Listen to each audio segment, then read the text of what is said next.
Entonces, buenas tardes a todos y a todas. Estamos entonces en teoría de categorías, ¿verdad? Una introducción, un pequeño curso de verano y en esta parte, en estas dos lecciones, a mí me toca hablarles un poquito de lo que es un topos elemental eh, y cómo, cómo se relaciona con estructuras booleanas o la lógica más, más de todos los días, ¿verdad? Y, y como ellos también hacen una expansión de eso a otro tipo de lógicas, ¿verdad? Entonces, eso es lo que vamos a tratar en estas dos clases. Lo voy a dividir en dos partes. En la clase de hoy yo me voy a concentrar en la analogía o el punto de partida que son, o de dónde nace, ¿verdad? De dónde nace esta noción de topos, que es a partir de los conjuntos, de estudiar los conjuntos y sus relaciones. Y uno dice, ok, ¿qué significa eso? ¿Qué pasa ahí? Bueno, lo que pasa es que en matemáticas, bueno, casi todo se pasa por los conjuntos. Tiene uno un conjunto de cosas y la relaciona con otro conjunto de cosas. Y esa relación entre las cosas se llaman funciones. Y en esos dos tipos de objetos, que son los conjuntos y las relaciones, se puede encontrar codificada eso se llama una estructura matemática, los conjuntos con sus funciones, se puede encontrar codificada la lógica de todos los días, ¿ok? Lo que son predicados, conjunciones, disyunciones, implicaciones, eh, negaciones, la implicación, todas las reglas deductivas, todo eso se descubre codificado ahí en la misma estructura de las matemáticas. Entonces, la lógica que rige como es la forma deductiva de cómo se van demostrando los teoremas, se encuentra dentro de la misma, o sea, aparte de esto, pues, no es un ente que está por afuera, que maneja las cosas de mate, sino que también se descubre que dentro de la misma estructura matemática está presente de otra manera, ¿verdad? Entonces, hoy nos vamos a enfocar en cómo aparece eso y, y vemos la definición, luego lo que es un topos elemental, que es una palabra que tiene un plural un poco diferente, que es topoi, eh, por eso es que se escribe ahí topoi elementales.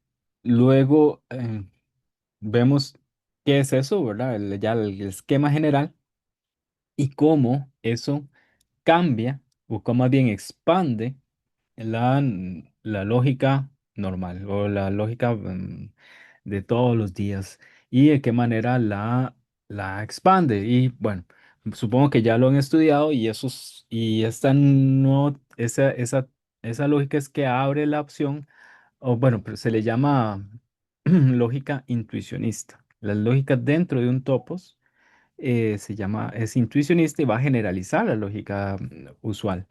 ¿Ok? Entonces, hoy vamos a llegar hasta ahí y también vamos a hablar de una caracterización de un topos eh, con la estructura usual. Es decir, van a haber cosas matemáticas que dentro de sí tienen codificadas una lógica. Ahora, esa lógica puede ser no natural o no similar a la natural, es decir, ¿qué significa ser la lógica natural?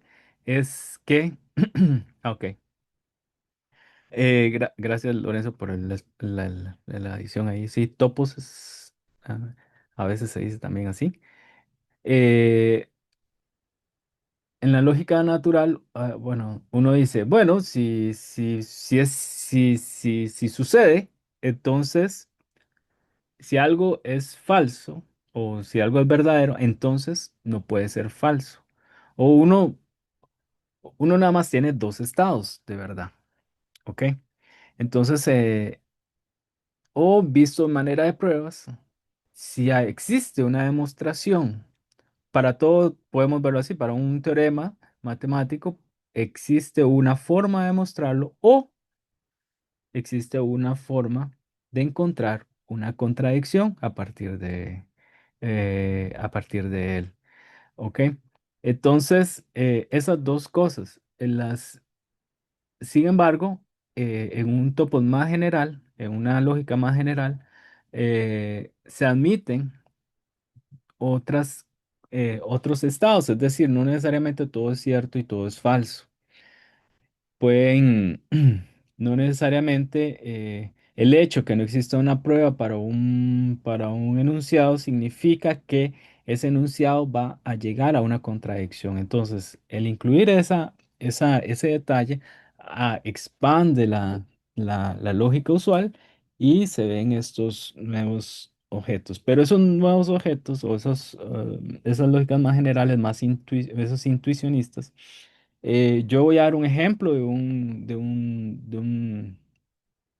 objeto que tiene esa tipológica al final de la clase y también un pequeño teorema que caracteriza cuando estoy en presencia de un objeto matemático, un universo matemático que está codificando la lógica usual. O sea, ¿cómo sé yo si un objeto, si un universo matemático tiene la lógica de todos los días o es intuicionista? ¿Ok? Entonces, vamos por ahí. Esa sería más o menos la introducción. ¿Ok? Entonces vamos con lo que se llama, bueno, estamos estudiando categorías, entonces la categoría más importante que vamos a trabajar es la categoría de conjuntos. ¿Ok? Entonces, solamente déjeme un momentito acomodarme aquí para poder escribir con mayor, eh, Sí, sin sí, tanto, tranqui. ujú, tanto problema. Ok, imagino que ya han hablado bastante de categorías, así que se les va a hacer muy fácil esta parte. Entonces, categoría de conjuntos. ¿Qué es una categoría? ¿Qué es la categoría de conjuntos? Recordemos que una categoría tiene objetos y flechas entre ellos. Entonces, la categoría de conjuntos, a veces en los libros en inglés encontramos que la refieren así, sets. Pero bueno, no importa. El caso es que está formada por, uno, conjuntos, de letra mayúscula, los voy a representar así, son cosas con elementos, ¿verdad? No hay nada, es lo normal, ¿ok? Y la estructura son las funciones entre ellos. Las funciones son los mismos tipos de objetos que se estudian en el colegio. Entonces, a todo elemento de aquí, una función le asigna un elemento del otro lado, un único elemento del otro lado, y las funciones se pueden componer, etcétera, etcétera, etcétera. Ok, entonces esto forma una categoría justamente por lo que acabo de decir. Si yo tengo uy, esto no era aquí, control Z. Si yo tengo otro conjunto y otra función, entonces hay una flecha que conecta al primero con el último que se llama la función composición. Ya sabemos la regla de la composición. Y el hecho que yo pueda hacer composiciones y también existe una flecha que se le llama flecha de identidad entre conjuntos, hace que eso tenga una estructura de categoría. Ok, bueno. Entonces, uno dice, ok, pero ¿cómo se codifica la lógica en este contexto? Vamos a hablar de lo que son predicados. Ok, los predicados vamos a ver cómo se codifican en conjuntos. Entonces, un predicado es una expresión que puede ser una expresión que habla sobre ciertos elementos y que solamente tiene dos opciones, o es falsa o es verdadera. Entonces, por ejemplo, un predicado, vamos a hacer un predicado más matemático, puede ser así, los elementos que son los números que son naturales si alguien está aquí Y si alguien es un número natural y existe otro número natural tal que este es igual a esto, entonces,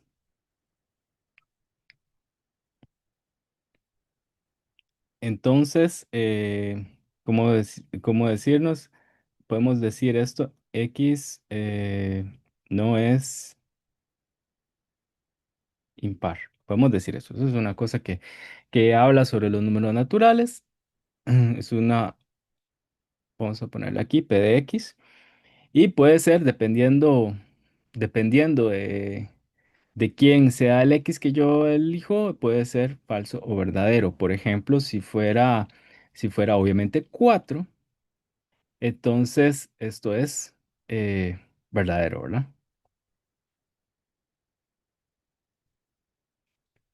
¿Ok?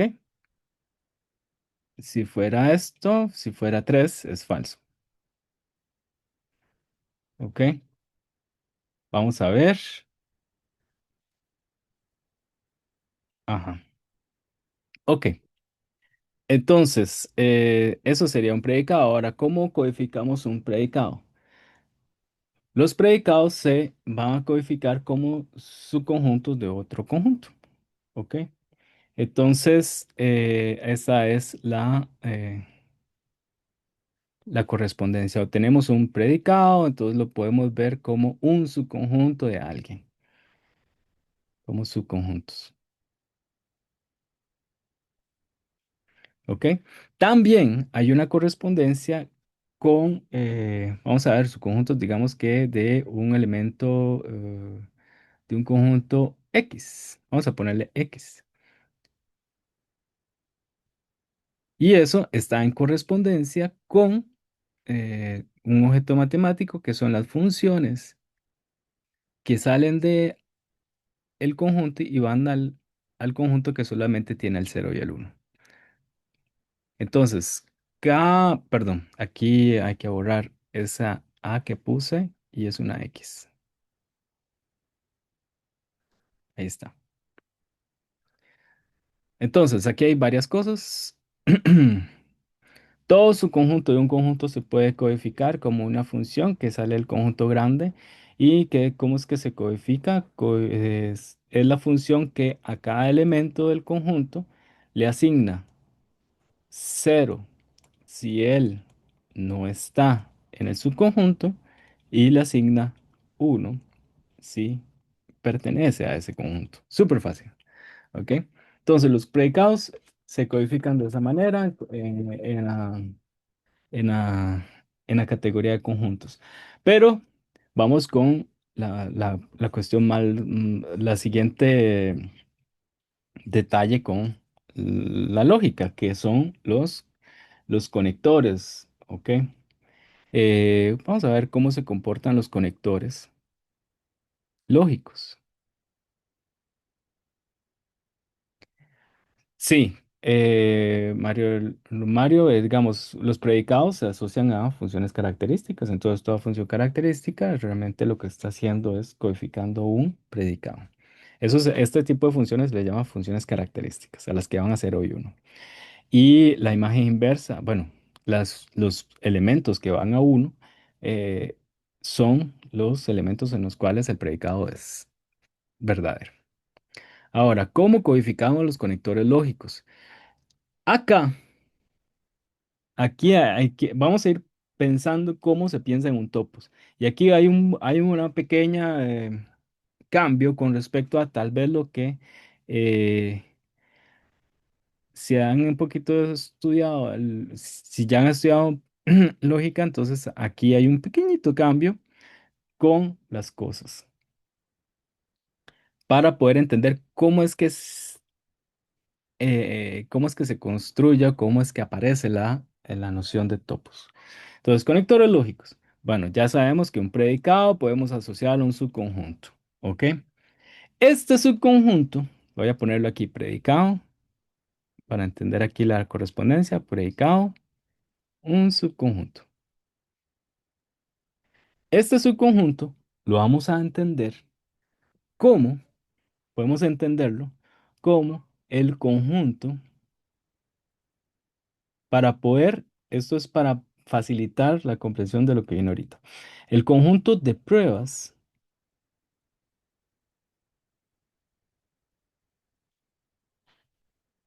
demostraciones, pruebas, demostraciones del predicado P.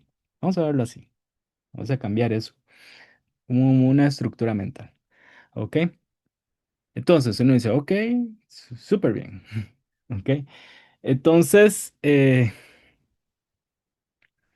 entonces, esto, la negación del predicado, recuerden, este símbolo es negación, no sé si está claro el negación.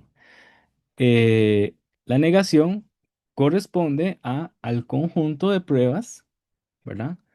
Ah, el conjunto de pruebas de, eh, de la negación, ¿verdad?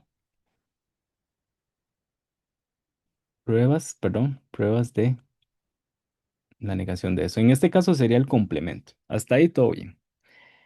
Ahora, vamos con la siguiente. Esta es una construcción muy importante. La conjunción de dos predicados. ¿A qué corresponde? ¿A qué conjunto corresponde la conjunción de dos predicados?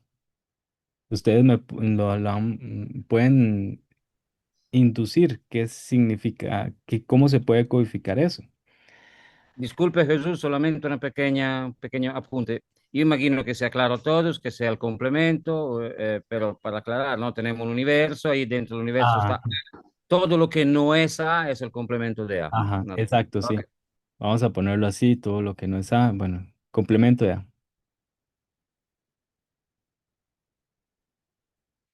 todo lo que no es A,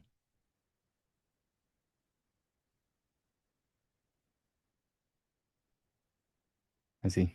¿Ok? Ok. Entonces aquí uno dice, como dice Mario, es la intersección. Pues vamos a usar el producto cartesiano. Cambio de cassette. ¿Ok? Y me dice, ¿por qué? ¿Por qué? ¿Por qué pasa eso? ¿Por qué no la intersección? Entonces, tenemos que pensar acá, el producto cartesiano. Eso se le producto cartesiano. El producto cartesiano es un objeto matemático que está formado eh, por pares, ¿ok? Es como un elemento de aquí, es un par ordenado donde un elemento está en A y otro está en B, ¿ok? Eso es el conjunto creado por el producto cartesiano. Ahora, ¿por qué eso corresponde a conjunción P y Q a esto? Porque recuerden que si lo que pasa es esto, tener esto significa que tenemos una prueba de P. eh, Vamos, si yo quiero un elemento de aquí, significa que tengo una forma de probar P, tengo una forma de probar P y una forma de probar Q, ¿ok? Son dos cosas al mismo tiempo.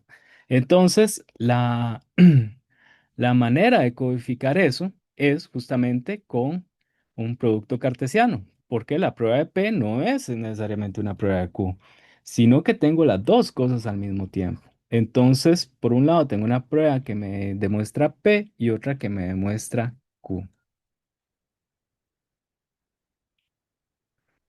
Vamos a ponerlo aquí. Por eso es que se codifica de esa manera. Y ahora,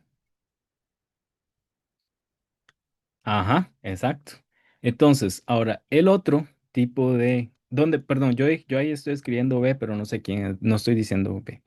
Bueno, P, bueno, ya dije que P corresponde al conjunto, este sería el conjunto A, que serían las pruebas, el conjunto de pruebas de P, nada más para aclarar, Q, entonces a Q estoy asignándole su conjunto B, que son las pruebas de el predicado Q. Ok, ahí es donde a eso me refiero el A por B. Entonces, el conjunto que está relacionado con esto está aquí. Entonces, aquí así es como se codifica la intersección, perdón, la conjunción de dos predicados en la categoría de conjuntos. Ahora vamos con la disyunción, que es una u otra, ¿verdad? Entonces acá tenemos una prueba o la otra, y como bien indicó Mario en el chat, entonces eso corresponde ya no a la unión, porque la unión pierde un poquito de información, sino lo que se llama el conjunto, ¿cómo es? La unión disjunta. Unión disjunta o el coproducto. Tiene un nombre más sofisticado que es coproducto. Lo anterior es producto, este sería coproducto. ¿Y este conjunto quién es? Es un conjunto que reúne toda la gente de A por una parte y toda la gente de B, pero no los mezcla. Entonces, si distingue bien de dónde viene cada uno, entonces puedo poner la definición matemática, nada más para gastar aquí pizarra. Esto sería, se puede ver como producto cartesiano con cero, unión B, producto. Eso es una manera de hacerlo, no es la única, se puede expresar así. Entonces la idea es que todos los elementos de A estén por un lado y todos los elementos de B estén por otro lado. Entonces de nuevo la idea es esa. P o Q significa que yo tengo una prueba de P o tengo una prueba de Q. Entonces todo eso junto significa dos conjuntos totalmente diferentes. Ok, entonces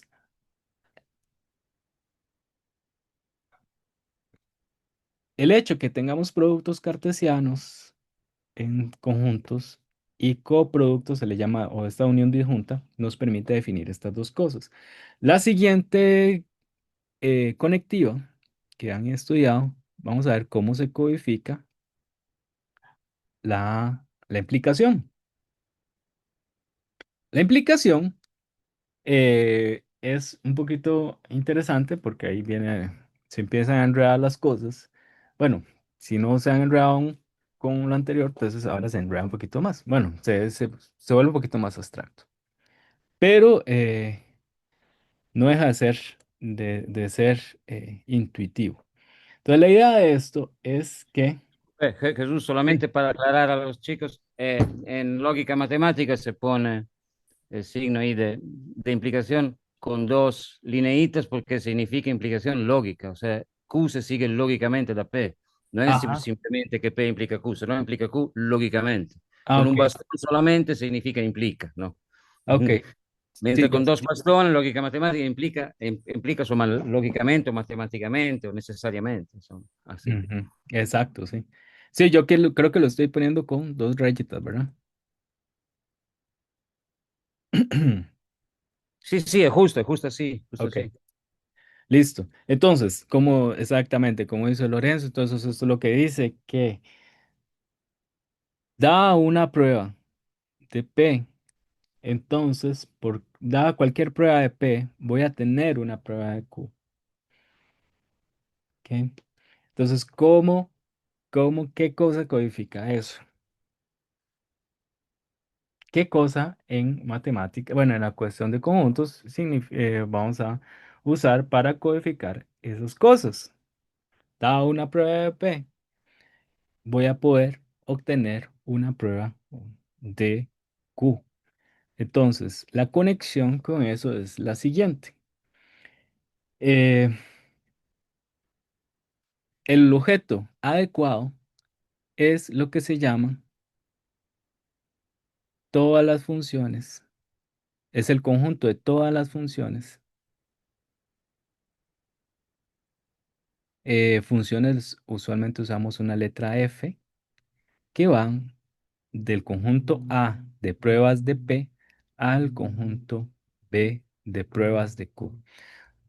Entonces, cualquier función de esas hace el trabajo. Este conjunto se puede escribir así: B exponente A, conjunto potencia, exponentes o como exponente de conjuntos, conjunto de potencia. Bueno, eh, eh, vamos a llamarlo exponentes, ¿ok? Conjunto de O es exponentes. exponencial, ¿no? También como... Exponencial, sí. Sí. Entonces, esencialmente una prueba de la implicación, la idea es que se puede entender, una prueba de la implicación es esencialmente una función dos, entre los dos conjuntos A y B. Entonces, así es como se entiende. Entonces, tenemos esas tres cosas. Vean la construcción de nuevo aquí, poder tener este conjunto. Ahora, uno dice, "Pi, pero todas las funciones de f". Bueno, antes de ir a lo siguiente, que son las reglas de deducción, y era hacer una acotación con respecto a lo que esperamos en un topos. La idea es que en un topos, vean otra vez, la conjunción se codifica como un producto cartesiano, la disyunción como la unión disjunta y la implicación como este conjunto exponencial. Entonces, en la categoría, con los conjuntos yo puedo hacer esas cosas, yo puedo definir las funciones entre uno y el otro, la unión disjunta, el producto cartesiano. Entonces, en una categoría donde yo espero por lo menos codificar estas cosas, estas tres cositas, bueno, y la negación, con sus objetos, voy a tener que poder hacer una especie de producto cartesiano, una especie de unión disjunta y una especie de exponencial. Ahí es donde entra la teoría categórica. Porque la teoría de categorías nos permite hacer justamente eso. O sea, ¿qué significa en otro universo matemático que no sean los conjuntos hacer un exponencial? Hacer una exponencial de conjuntos. ¿Qué significa hacer una unión disjunta? Uno dice, hey, pero es lo mismo. No, no es lo mismo, sino porque en el conjunto estamos definiéndolo todo a partir de conjuntos. Entonces, en teoría de categorías se analiza, por ejemplo, el producto cartesiano. ¿Qué característica fundamental tiene el producto cartesiano para decir, ah, si estoy en otro universo, esta cosa es el análogo del producto cartesiano? ¿Qué característica fundamental tiene la unión disjunta para ver si estoy en otro universo? Esta cosa funciona como unión disjunta, igual con la exponencial. Entonces, la característica principal se da justamente, bueno, en teoría de categorías se estudia, entonces hace a partir de flechas. El producto cartesiano es un objeto. ¿Qué característica tiene? Tiene la característica que tiene dos proyecciones, una función proyección hacia uno de los componentes, una función proyección hacia otro componente. Y si existe otra cosa que tenga igual dos funciones hacia esos dos, voy a ponerle otras letras. Control Z. Si, ok, estoy grabando, sí. Si tengo dos funciones que hagan lo mismo, entonces el producto cartesiano es lo que se llama en teoría de categorías ¿cómo se llama? Un objeto eh, final, ¿ok? Va a existir una única aplicación, una única función, se escribe así, signo de admiración, que haga conmutar o sea, que estas composiciones funcionen. Entonces, esto es una definición muy sofisticada, bueno, de teoría de categorías, de una caracterización del producto cartesiano. Cualquier conjunto que haga eso, que tenga la propiedad de que no importa el P que yo agarre, existe única sea él, que haga que cumpla con ese diagrama, no va a hacer otra cosa que esto, el producto cartesiano de A y B. ¿Ok? Entonces, como esa definición solamente depende de las flechas, yo la puedo exportar a otro universo y llamar producto cartesiano a cualquier cosa que cumpla con eso. En el caso del coproducto es similar, nada más que la unión disjunta tiene lo que se llama unas inyecciones, hay una flecha que va hacia adentro y una flecha que va hacia adentro de la inyección, que es incluir el conjunto. Y si yo tengo cualquier otro conjunto que tenga inyecciones, J1, J2, entonces esto es lo que se llama un conjunto inicial, entonces va a existir una única flecha que salga de él, que hace conmutativos los diagramas. Eso es un coproducto. Y bueno, listo, ¿verdad? Entonces, esa es la cosa. Necesitamos exportar todo eso, entonces resulta que después de mucho trabajo, la gente viene y se da cuenta que una manera equivalente de definir coproductos es así, el coproducto de dos conjuntos es así, y como depende solamente de las flechas, se puede llevar a otro universo. Ahora, y uno dice, ¿qué pasa con A square? Disculpe, Bueno, Jesús, una pregunta. sí, La flechita que van desde A y B a la unión disjunta son funtores de inclusión. sí, sí, Ok. inclusión, las funciones de inclusión, sí. Que normalmente se ponen Ah, son con con sí, esta, flechita particular, exactamente. ajá, que yo lo pongo ahí de inclusión, Ah, nada no, más. igual, va bien, no, no, era para claridad nada más. Perfecto, clarísimo, Ok. clarísimo.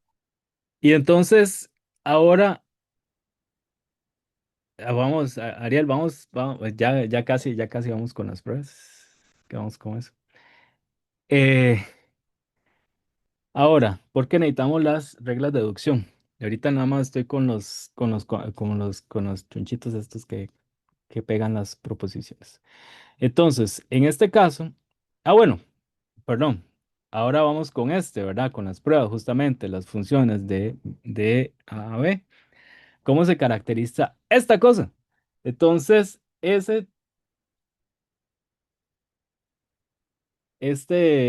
conjunto, vamos a verlo de la siguiente manera, tiene la siguiente propiedad. Eh, Acá se usan lo que se llaman los conjuntos home.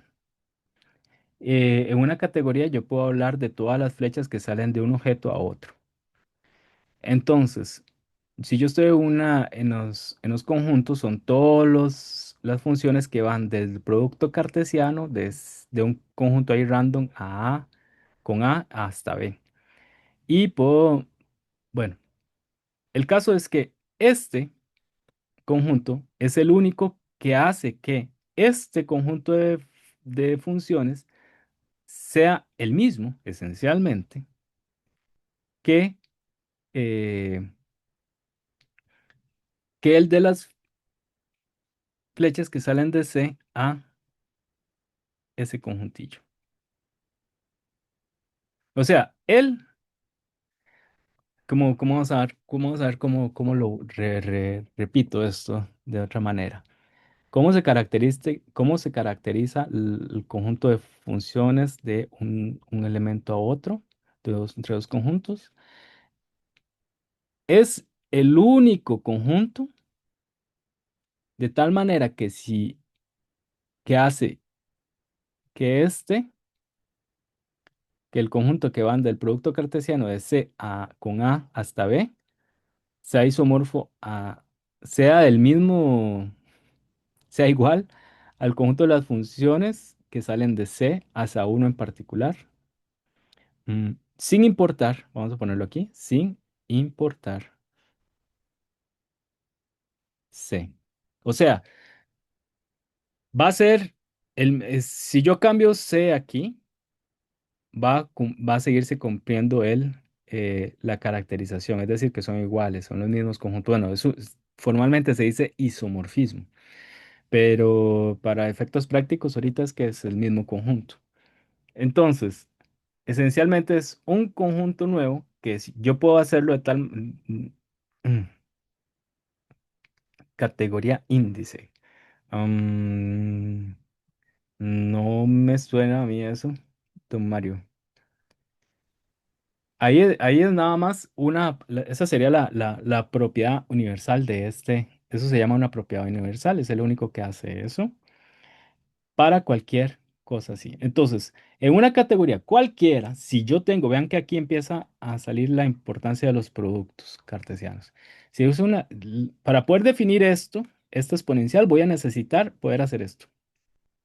Producto cartesiano entre dos cosas, o sea, eh, el producto categórico que acabo de hacer antes. Si voy a una cosa general. En una categoría general, yo siempre puedo definir los conjuntos home y entonces no hay ningún problema. Y este isomorfismo es una biyección como conjuntos. Ok, entonces eso es un poquillo más abstracto, pero el caso es que estas cosas se pueden codificar en una construcción que se puede exportar a cualquier un universo. Ajá, tiene que ver con se le llama con adjunciones. Tiene que ver con adjunciones. Una construcción categórica que se llama adjunción. Para responderle a Sebastián. Ok, entonces vamos a ver. Entonces, eso es terminado el medio paréntesis. Entonces, de nuevo, la idea, ya vimos cómo se ven las conectivas en los conjuntos, cómo se pueden codificar, en el sentido de que una proposición se entiende cómo se le asocia a un conjunto y se están comprendiendo como el conjunto de pruebas de esa proposición. Entonces, en un topos, eh, la idea son las categorías. Un topos va a ser una categoría donde yo voy a poder exportar esos temas. Y para eso vamos a necesitar la construcción de productos, coproductos y esta construcción de exponenciales. ¿Ok? Si se puede hacer eso, vamos a poder llevar las conectivas. Ahora, ¿qué pasa con las reglas de deducción? Reglas de deducción. O cómo es que están codificadas las reglas de deducción, que es otra cosa importante en la cuestión de, eh, de la lógica, ¿verdad? Ahorita, vamos a ver. Entonces empecemos vamos a hacer un ejemplo de las reglas de deducción. Voy a ir trabajando con ejemplos y el último ejemplo va a ser el modus ponens para poder eh, clarificar eso. Entonces, si podemos codificar eso, vamos a poder codificar las reglas de deducción. Una regla de deducción es la introducción de la conjunción. Creo que ya la conocen. Vamos a ponerlo aquí, introducción de conjunción. Y lo que dice es que si, digamos, si a partir de una prueba de R, ¿qué R más fea dice? Vamos a ponerlo más bonito. En todas las presentaciones yo siempre me digo, voy a escribir más bonito esta vez y siempre se me olvida. Entonces, si yo tengo una prueba, tengo la proposición R y de ahí deduzco P y también tengo otra proposición R y deduzco Q. Entonces, eh, a partir de una prueba de R voy a poder tener una prueba de P y Q. Ujú, ujú. Exacto, don Sebastián. Entonces, ok. Entonces, ¿cómo vamos a ver eso? ¿O por qué eso está codificado en la parte de conjuntos? Porque eso ya está ahí. Entonces, recordemos que entonces para tener una prueba de esto, necesitamos una función que conecte a las pruebas de R con las pruebas de P y Q. Entonces, la hipótesis dice que, voy a ponerlo así, el conjunto de pruebas de R, voy a llamarlos C, ya dije que el de P lo llamamos A y el de Q lo llamamos B. Ok, entonces, las hipótesis dicen que tenemos una prueba de R hacia P. O sea que agarramos una prueba cualquiera de C a A y agarramos una prueba cualquiera de C a B. Entonces, mm, la regla de lógica dice, si pasa eso, fijo, tiene que pasar que R implica P y Q. ¿Ok? Esa es la regla. O sea, ¿cómo se llama? No hay otra cosa, se acepta que es así, así es como se rige. Entonces, si la lógica está si está codificada en la categoría de conjuntos, quiere decir entonces que si yo tengo estas dos flechas, voy a tener fijo una flecha que conecte a las pruebas de R con las pruebas de P y Q. ¿Cuál es esa flecha?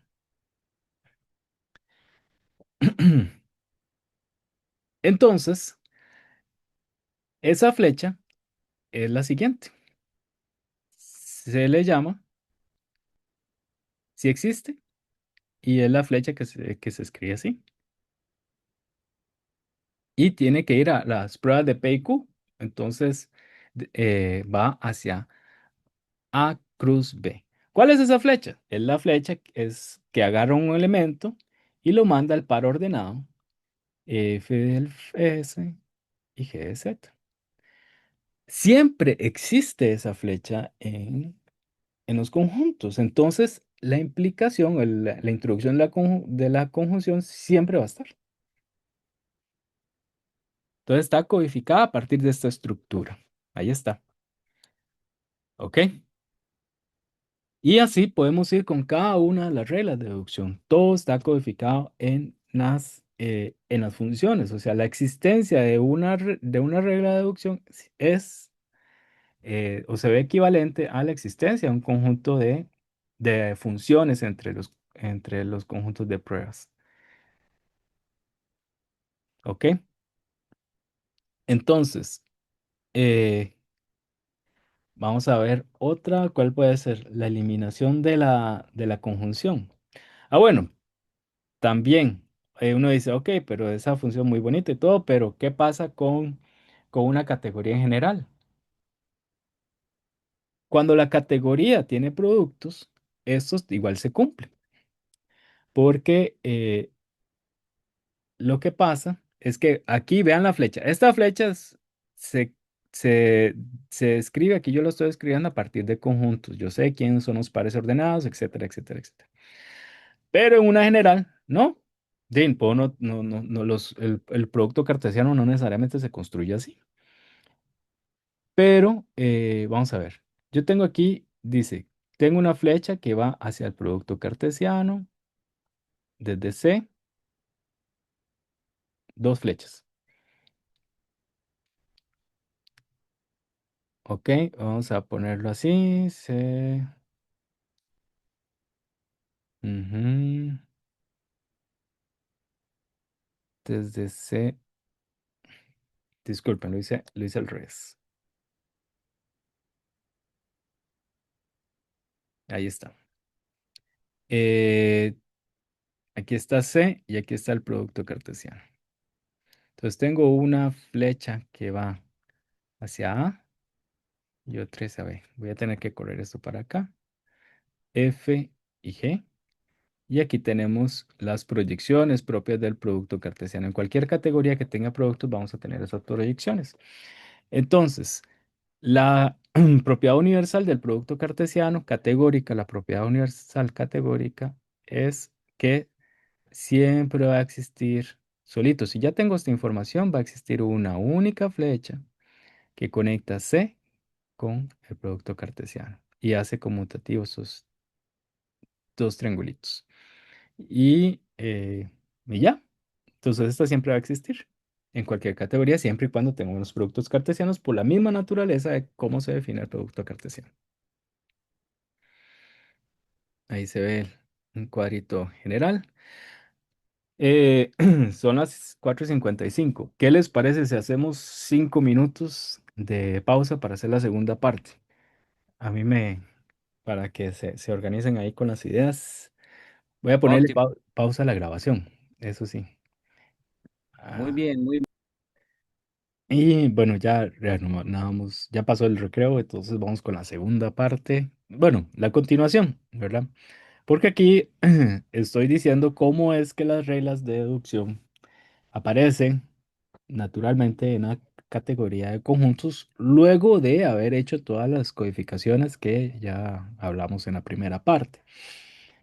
Entonces, aquí está hablando de la introducción de la conjunción y vamos a ver con la regla de lo que es, si tenemos introducción, tenemos eliminación, ¿verdad? Eliminación de lo mismo, de la conjunción. Entonces, ¿cómo comprenderla a partir de funciones? Solo déjame a ver cómo es la cosa aquí. Ah, aquí llegué a la final de la página, si no me equivoco. Y suave que se me enredó aquí el,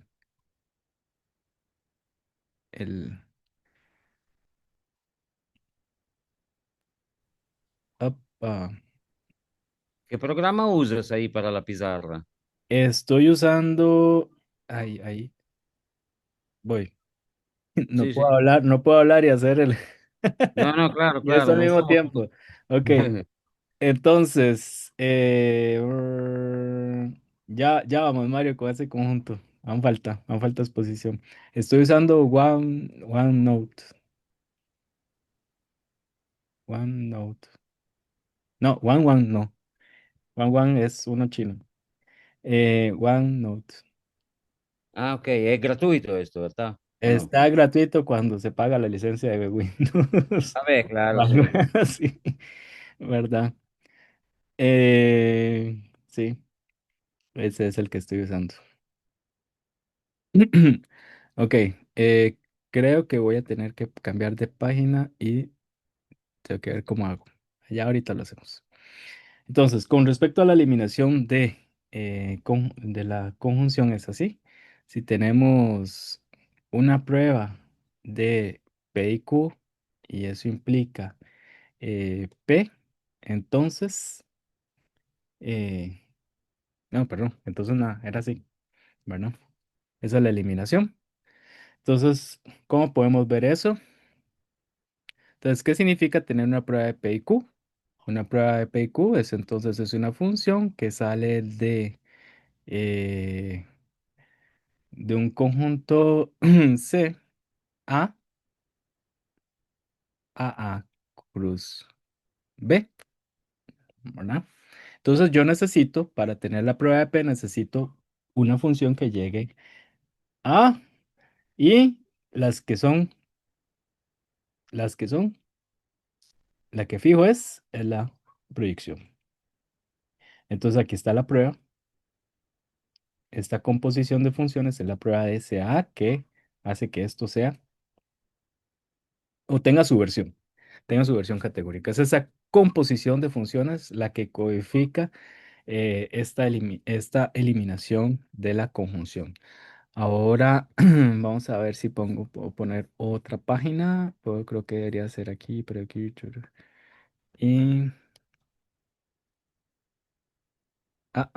yo creo que tenía que poner una página nueva.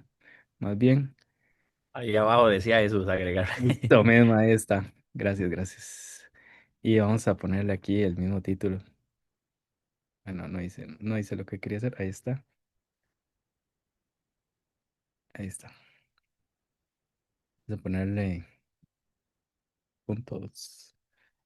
Y, y vamos a ponerle. Disculpen, aquí no tenía preparado. Sí, pensé que estaba infinita la página. No problem. Ok. Bueno, la introducción de la disfunción.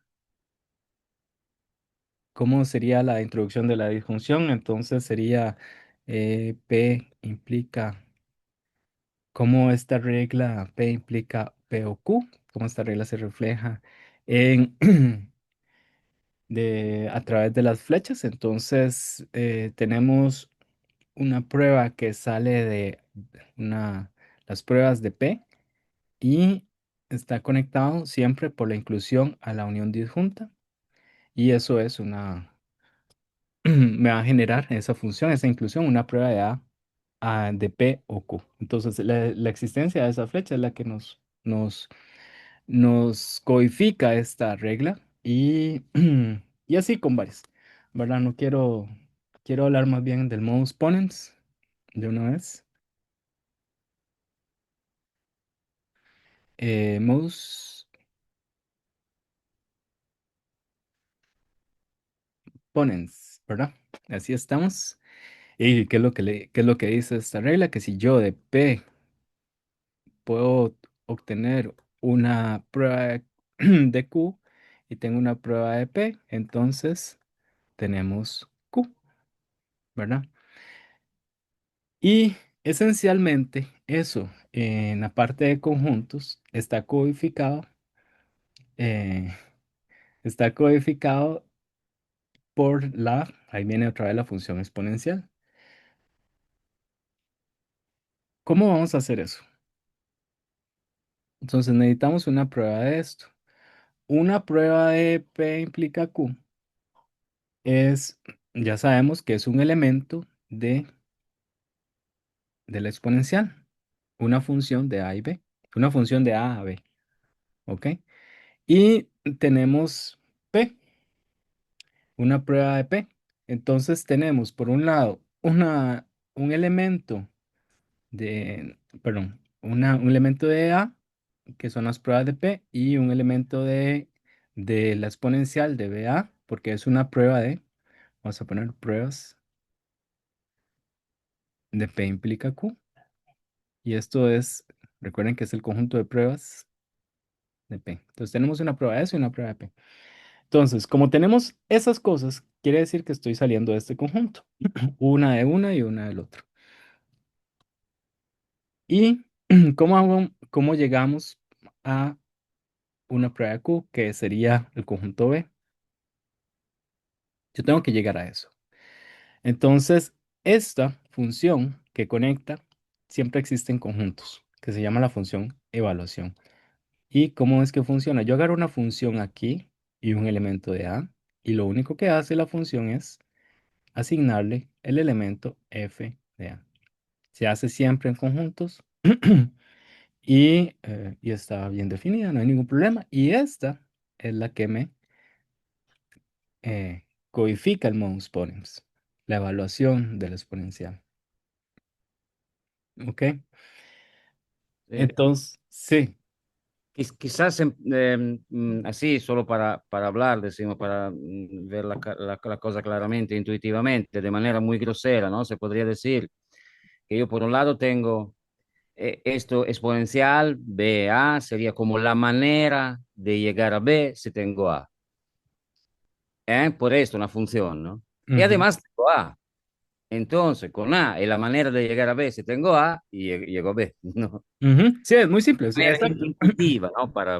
Exacto, sí. Digamos, este de aquí significa que tengo una prueba que conecta o tengo un puente entre las pruebas de A y las pruebas de B. Yo necesito, si quiero esta conclusión, quiere decir que necesito perdón, una prueba de Q. Tengo las Sí, pruebas de P y las pruebas de Q. Entonces, esta hipótesis dice que tengo una puente. Entonces, parto de una prueba de P y obviamente la función al evaluarla me da una prueba de Q, que era lo que yo quería. ajá. ¿Ok? Es eso, exacto. Entonces, esa cosa es lo que codifica el modus ponens, o se ve como una codificación del modus ponens. Entonces, tenemos todas estas cosas, hay un poquito más de estructura. eh, Está lo que se llama la, in- la in- la introducción, otra regla que es la introducción de la implicación, pero creo que no voy a hablar de eso. Es igual, es pasarlo a flechas, a funciones de conjuntos.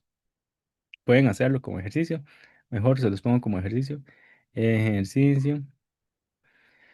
¿Cuál es la flecha que justifica la introducción de la implicación? Si tenemos eh, R, dos predicados, R y P, implica Q, entonces la regla dice que R implica P implica Q. ¿Cuál es la flecha que justifica eso? Bueno, bueno, bueno. Ok, aquí es doble flechitas y un pequeño ejercicio. Ok, ahora vamos con otra, otro aspecto importante de los predicados en conjuntos. ¿Qué son sus valores de verdad? Eh, entonces, un predicado, vamos a ponerlo sobre un conjunto, o sea, sobre los elementos de un conjunto, o sea, que todos los elementos digamos, yo puedo decir, los elementos del conjunto X son amarillos, o es amarillo. Si yo agarro un elemento de ahí, y digo, ¿es o no amarillo? Sí es, entonces es falso o es verdadero, así es, dependiendo, es una característica que puede ser falso o verdadero para cada uno de ellos.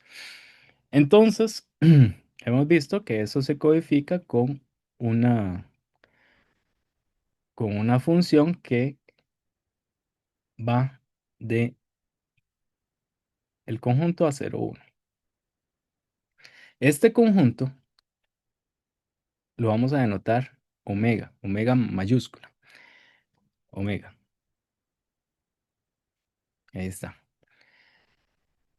Ese conjunto se le llama objeto clasificador. Vamos a ponerlo aquí, objeto clasificador.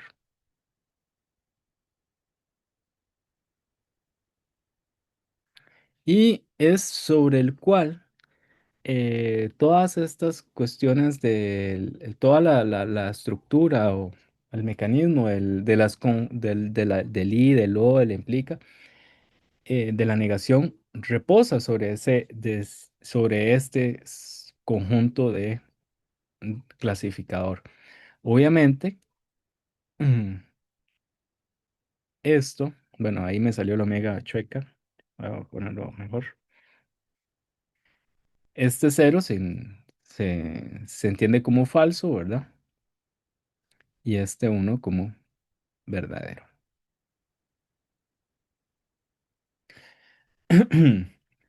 Entonces, vamos a ver, por ejemplo, ¿qué iba a decir aquí?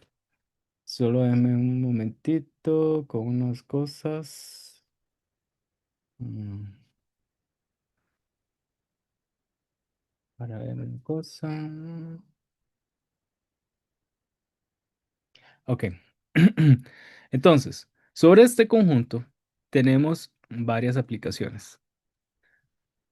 Tenemos la aplicación, la conjunción, yo puedo definir sobre estos conjuntos la disyunción, ¿verdad? Eh, puedes- puedo definir, ¿cómo se llama? El implica, ¿verdad? Y la negación también. ¿Ok? Entonces, sobre ellos tenemos todas las conectivas y esto, si ustedes lo grafican, como eso es 0, 1, no es otra cosa que las tablas de verdad. La idea es que la validez de las, de la- de las operaciones lógicas que yo haga con los predicados va a reposar sobre esta estructura.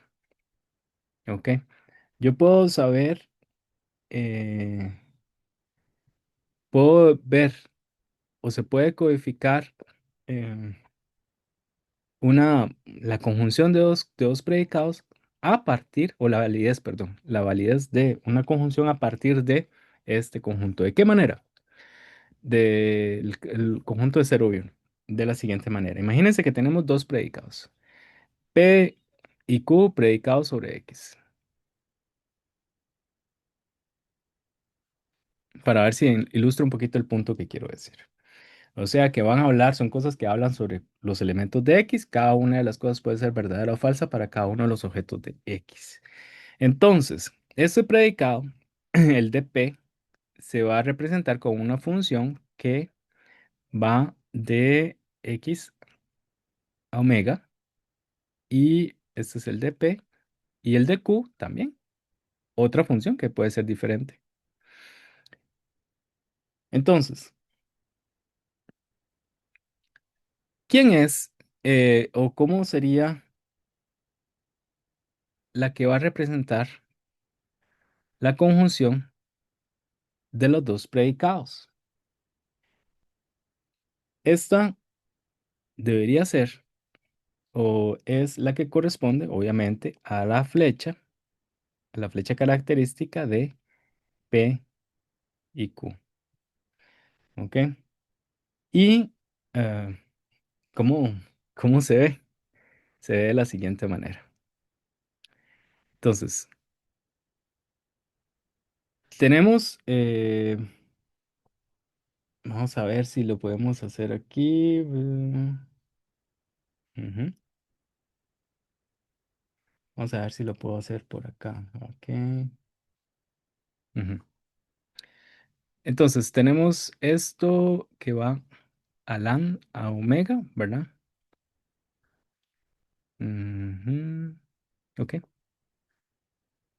Es que no quiero hacer el diagrama muy grande. Vamos a ponerlo por aquí en otro color. Y está, tenemos esto.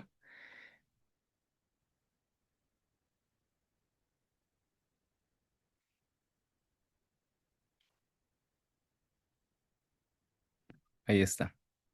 Vamos a hacer esto así. Entonces, cuál sería la flecha adecuada aquí? La flecha que me va a dar la conjunción. Entonces, esta flecha de conjunción se va a poder expresar a partir de la conjunción entre el objeto clasificante. Así. Esta flechita es nada más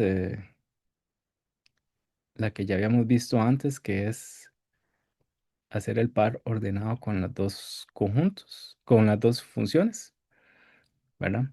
Aquí manda un elemento de X, lo envía a, al que diga la primera y al que diga la segunda, en ese par ordenado, aquí. Y luego lo compongo con eso, o sea, esto es la composición de esta cosa. En composición con, aquí sería, ahí está. Entonces, ¿qué significa esto? Porque esto está un poquito formal. ¿Qué quise yo decir ahí con ese pequeño enrollo de flechas? Lo que pasa es que vean que esta función dice si un elemento cumple o no la conjunción. ¿Ok? Está bien. Y esa es la flecha que lo hace. Punto. Ahora, lo que pasa es que la verdad, o sea, si se cumple o no la conjunción, pasa en esta composición, lo que dice es que esa verdad pasa sobre esta flecha. O sea, si se cumple en P y se cumple en Q. Yo quiero saber si algo se cumple en P y se cumple en Q. Entonces, la verdad sobre eso, o si es verdadero o falso, pasa por la prueba de esto. Es decir, yo vengo y agarro un elemento de X y yo puedo decir, por la hipótesis, si se cumple en P y puedo decir si se cumple en Q. Y eso es lo que hace esta conexión de aquí abajo. Voy a hacer ajá, así. Eso es lo que hace esa conexión de aquí abajo. Esa es la hipótesis. Ahora, si se cumplen ambas, pasa por la composición con esta. Si aquí me da 1, se van a cumplir ambas. Si da 0, no se cumplen ambas. ¿Ok? Está bien. Pero lo que pasa es que esa verdad fue, fue al final dependiente solamente de lo que diga o dicte esta cosa. Por eso es que ese objeto es tan importante. El objeto clasificante de, de la categoría de los conjuntos, o ese cero y uno, ese uno y cero, quiere decir que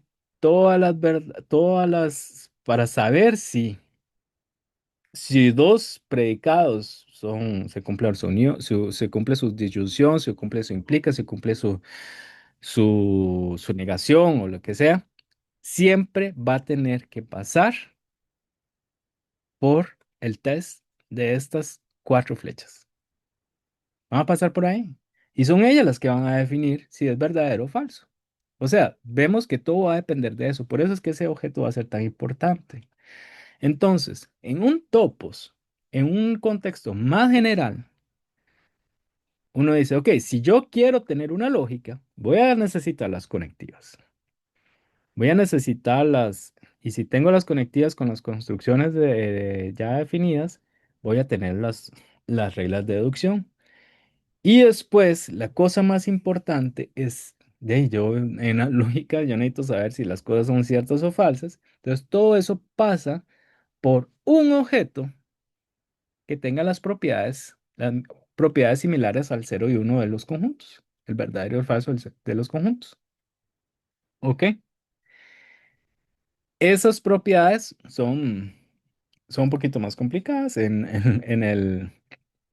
o sea, la gente trabajó mucho en eso y ya lo caracteriza bien lo que es el objeto clasificante, no es una definición tan obvia, pero lo caracteriza bien.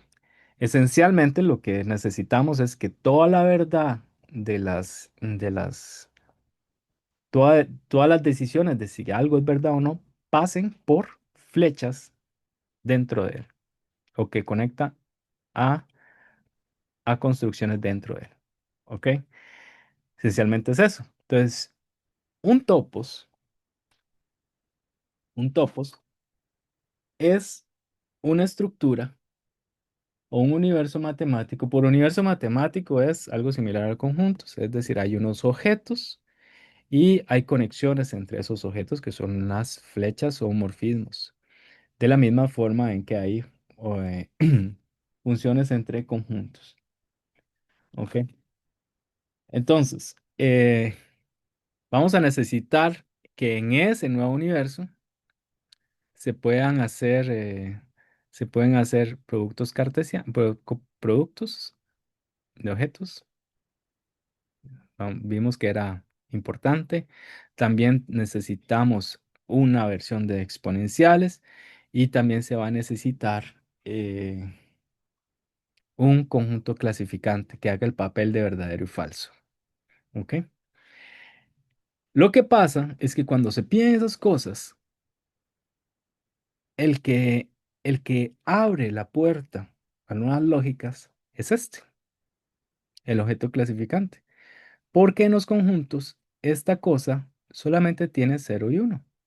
Pero cuando uno agarra la definición categórica y uno dice, bueno, cualquier cosa que cumpla con eso, que son las características anteriores, cualquier cosa que cumpla algo similar a eso, se va a agarrar como el conjunto de los que tienen los valores de verdad.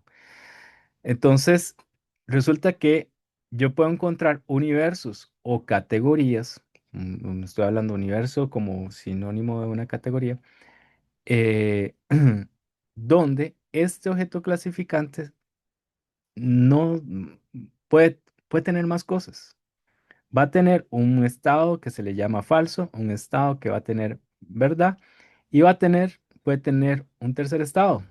Vamos a llamarlo el medio estado, puede ser, ¿ok? Que no es ni verdadero y falso. Puede tener otro estado, un tercio de estado. Bueno, yo estoy poniendo ahí números ahí random, pero no, realmente son objetos nada más. Pueden haber muchos estados, incluso hay lógicas que tienen una cantidad infinita de cosas que no son verdaderas ni falsas. Hay otras que tienen uno nada más, otras que tienen dos, otras una cantidad finita, la cantidad finita que quieran. Pueden encontrar muchas lógicas de ese tipo. Todas esas lógicas son lo que se llaman lógicas, las que no tienen solamente verdadero y falso, eh, se llaman lógicas intuicionistas. ¿Y qué significa que nos, que sea intuicionista. Intuicionista. O sea, cuando se abre la puerta a todo eso, se crean las lógicas intuicionistas, o sea, las que solamente no tienen no solamente tienen falso y verdadero. Y una forma de decir eso es que eh, no satisfacen necesariamente el principio del tercero excluido.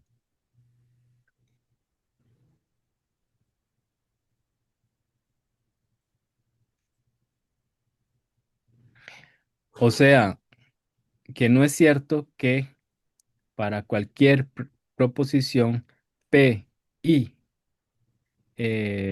perdón, P o no P.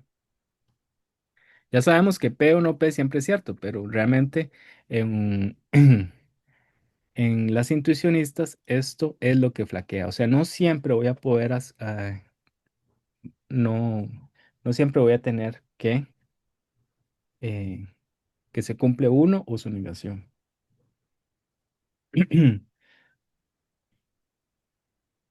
Ok, y esto en términos de pruebas, si quieren verlo así, se entiende como que, bueno, si yo tengo una prueba de esto y la negación significa yo tengo una prueba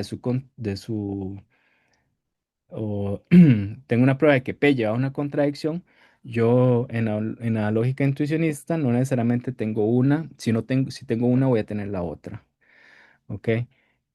O si no tengo una voy a tener fijo la otra. O sea, si yo no encuentro una prueba de la cosa, entonces necesariamente eso lleva a una contradicción. No, en la lógica intuicionista no pasa eso. Pueden haber otros estados. Entonces ahí es donde se diversifican un poco las cosas. ¿Ok? Había Eh, sí, Martin Lev, ¿no? Que decía, a nivel ideal sustituimos el concepto de verdad de la lógica clásica con el concepto de tener una prueba. Cuando digo P, no digo P es verdadero, digo, hay una prueba que P.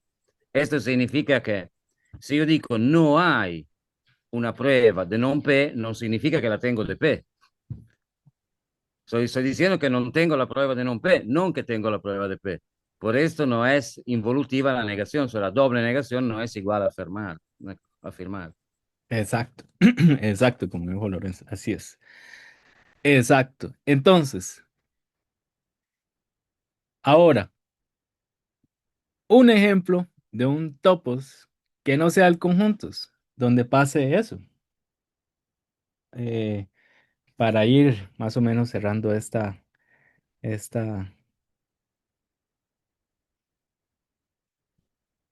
para ir con la última parte de esta charla. Eh, vamos a ver, ajá, vamos a ver qué pasa si yo hago así. Ok, ya, entendí. Ok, entonces, nada más voy a hacer una cosilla así, ajá. Necesito un poquito de espacio, entonces aquí.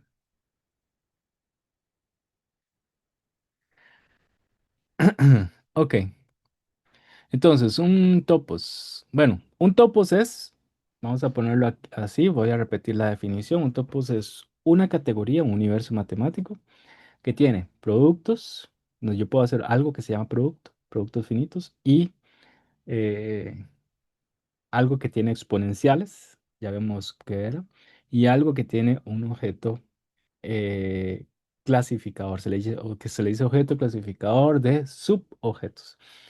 Cualquier cosa que tenga eso va a tener una lógica interna debido a toda la explicación que ya les di. Y una cosa que no sea conjuntos, que tenga una lógica interna, es la categoría de, pongámoslo así, grafos dirigidos. Esa me gusta mucho porque es muy visual. Y, y es así. ¿Quiénes son los objetos?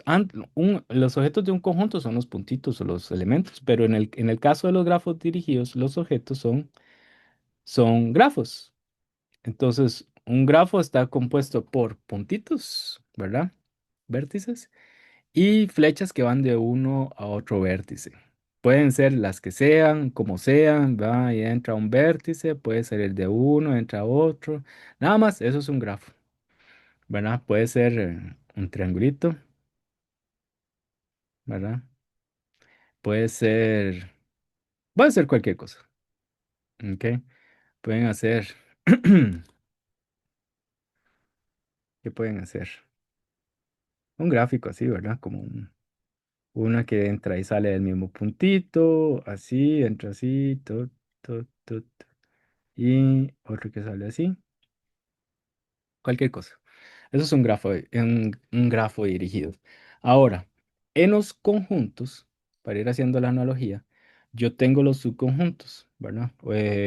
Las cosas que cumplen algo son, que cumplen una proposición son un subconjunto de algo, de, del lugar donde yo estoy diciendo las cosas. Entonces, en los gráficos dirigidos yo tengo subgrafos. Un subgrafo, por ejemplo, sería este de aquí. Aquí lo hago por aparte. Eso es el subgrafo. ¿Ok? Un subgrafo no es, por ejemplo, voy a poner aquí este así. Uno muy simple. O sea, yo no, algo que no tiene sentido es que yo diga, sí, un subgrafo de eso es este. Nada más agarro esta flecha y agarro este puntito. Eso no es un subgrafo. Porque un grafo tiene que tener flechas que salen y llegan a un punto. Entonces, un subgrafo de este de aquí válido es si yo tengo esta flecha, tengo que agarrar este puntito y tengo que agarrar este puntito. Entonces eso es un subgrafo. Ok, ahora, la pregunta es, ¿cómo es la lógica en este tipo de categoría? En esta categoría de grafos dirigidos. Lo que les voy a decir es cómo es el, los valores de verdad aquí. Y es que ese me gusta mucho porque justamente es muy expresivo, muy clarito. ¿Qué significa para poder determinar eso? Necesito saber qué significa estar o no, cuáles son los estados que tienen una flecha dentro de un subgrafo. Entonces, voy a hacer otra vez un grafo aquí, aquí, aquí. Y lo voy a hacer parte de otro. Bueno, este de aquí es parte de este que va así, que va así, que así, y voy a poner un puntito aquí. Esta flecha conecta a otro por acá. Y esta flecha conecta así. Ahí está. Entonces, el subgrafo que yo estoy viendo es este. Ahí está. Ese es. Ahora, ¿cuáles son los estados de verdad? ¿Cuáles son los estados? ¿Qué significa ser parte de ese subgrafo? Entonces, los estados se tienen que ver con respecto a las flechas aquí. Las flechas pueden de ser de varios tipos. Su inicio y su final están completamente en el subgrafo. Punto número uno, como esta de aquí. Eh, Puede pasar que su inicio esté en el subgrafo, pero su final y la flecha no. Creo que esta flechita, vean, por ejemplo, esta flecha de aquí, solamente tiene su inicio en el subgrafo. Puede pasar que su inicio y su final estén dentro del grafo, pero no la flecha. Creo que solamente pasa con esta de aquí, con esta que hace la vuelta. Y la otra es ¿qué más podemos tener? Que el inicio no esté, la de llegada sí esté y que no esté ni el punto inicial, ni el punto final, ni la flecha. ¿Ok? Son 5 estados. Este estado de aquí es lo que se llama la verdad, el estado de verdad, y este es el que es completamente falso. Y vean que hay 1, 2, 3 estados más. O sea, puede pasar 3 cosas diferentes.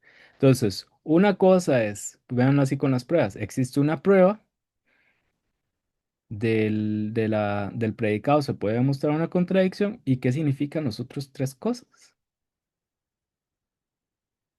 ¿Qué significa eso en esa nueva lógica? ¿Mm? Eso es algo interesante de explicar así. ¿Qué significan estos tres estados? ¿Verdad?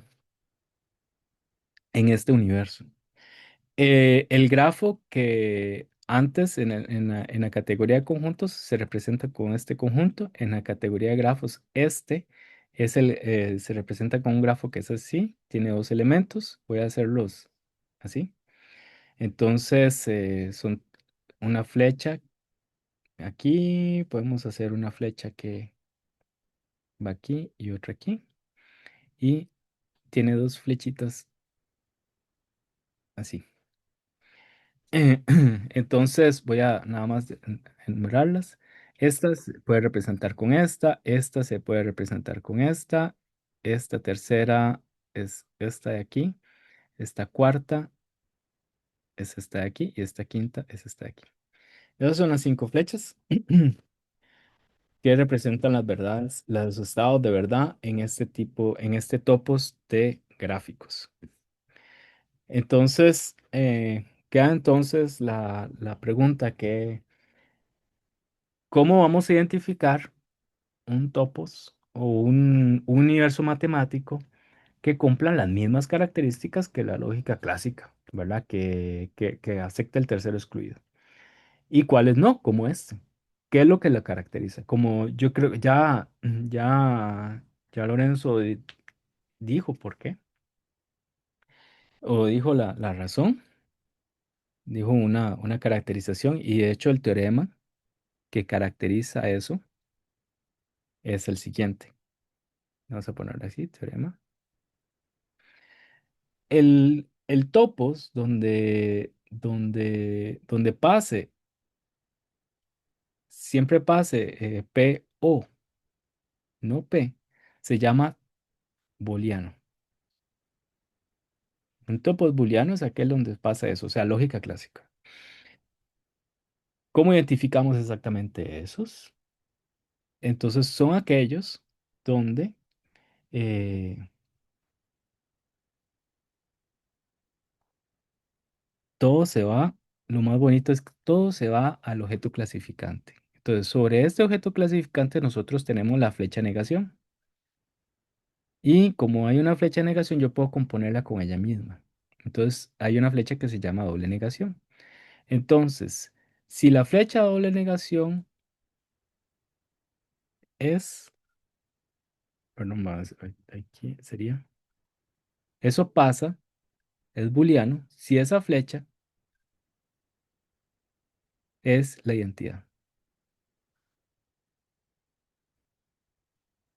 La identidad es el conjunto, es la función que no modifica nada. O la identidad mejor dicho, la identidad en la categoría. Ahí siempre hay una función, una flecha que se llama flecha de identidad, una categoría. Entonces, esa. O sea, vamos a ponerlo así. Es igual a la flecha de identidad del objeto clasificante. Que es la manera, cuando coincide, es un topos booleano. Cuando no, pasa lo que dijo Lorenzo, que no necesariamente tenemos eh, el tercero excluido. ¿Ok? Entonces, yo creo que con eso cierro, ¿verdad? Eh, Perfecto. sí, espero Muy, muy bien. Muy lindo. que ahí aprovechen eso y nos veríamos el jueves, ¿verdad? No sé si tienen... Sí. al- Sería bueno dejar como ejercicio también así, explicar, intentar de explicar por qué no hay dos flechas que van del vacío al vacío. Hay dos flechas que van del negro al negro, ¿verdad? Del puntito al puntito, pero hay una sola que va del vacío al vacío. Ajá, Explíquenlo la próxima vez que lo digan, ¿por qué ajá. no hay Sí, ¿por estas dos qué? flechas? ¿Por qué no? Bueno, No, aquí, no, no, sin ajá, decirlo, que lo digan, ¿no? sí, porque aquí sí, porque aquí no. Eh, Ok, eso está bonita esa tarea. Me parece interesante. Uno tiene que pensar a lo que dijiste antes sobre la que es un subgrafo, etcétera. Ujú, ujú, ujú, ujú. Pues que todo noten, ¿no? Que estábamos hablando de lógica y llegamos a hablar de grafos.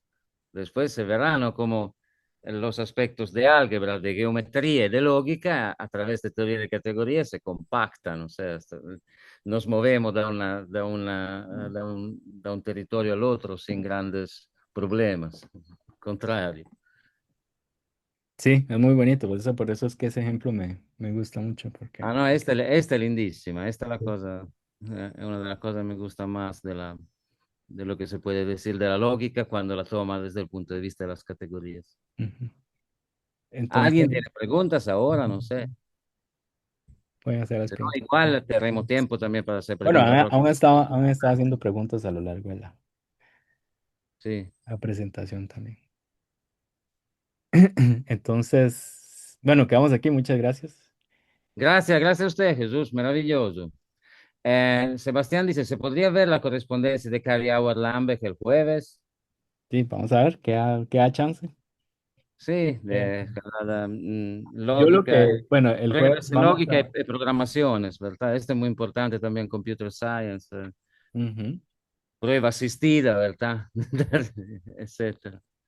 Sí, vamos a ver. sí, Lindo, lindísimo. A mí me gustó mucho la clase de hoy. ujú. Bueno, buenas tardes a todos y muchas gracias. Y Gracias, ahora sí. sí, listo. Reacta, Battle Alemania. Todo ok.